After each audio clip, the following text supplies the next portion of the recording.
A music lesson for a grade school student, a normal sight in many countries around the world, extraordinary in Afghanistan, where under the Taliban regime music was widely banned as un-Islamic.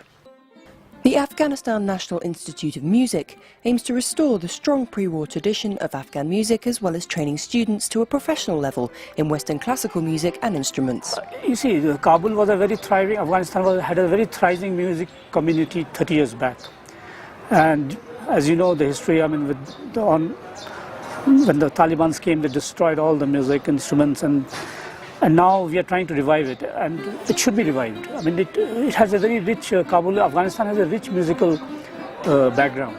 An initiative of the Ministry of Education, pupils come from a vast array of backgrounds. But one of the main foundations of the school is to help disadvantaged kids to get off the streets and into school, using their talent for music to forge their future.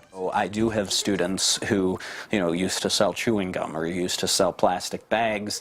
And now many of them are little girls as well, so they face tremendous pressures on reasons of gender, of socioeconomic class. Their families receive an amount of money which is slightly more than what they made on the streets of Kabul to encourage the children to stay in school instead of going back to the streets.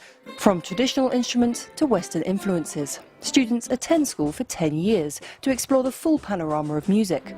But this is not just a hobby. The Institute's founder and director has hopes that these young people will find jobs as professional musicians on a world stage. It's a country which does not have, up to now, a national orchestra. It's a country which is lacking brass bands for its military barracks. It's a country which does not have an ensemble of even Afghan traditional instruments. There are small groups playing here and there, but we would like Afghanistan to have a big orchestra of Afghan traditional instruments as well as a national orchestra. Sometimes it's a struggle to keep students in school if their families object.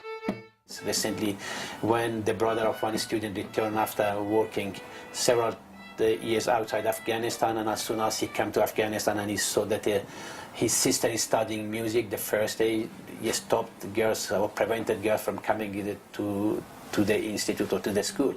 So then we had a long discussion for several days, and it took me probably 2 days to convince the man that the Afghan National Institute of Music is a safe place for the girl, and this is a place which assists the girl to develop a sustainable economic future, and she might be one day playing in the world of a stage given the talent that she has got.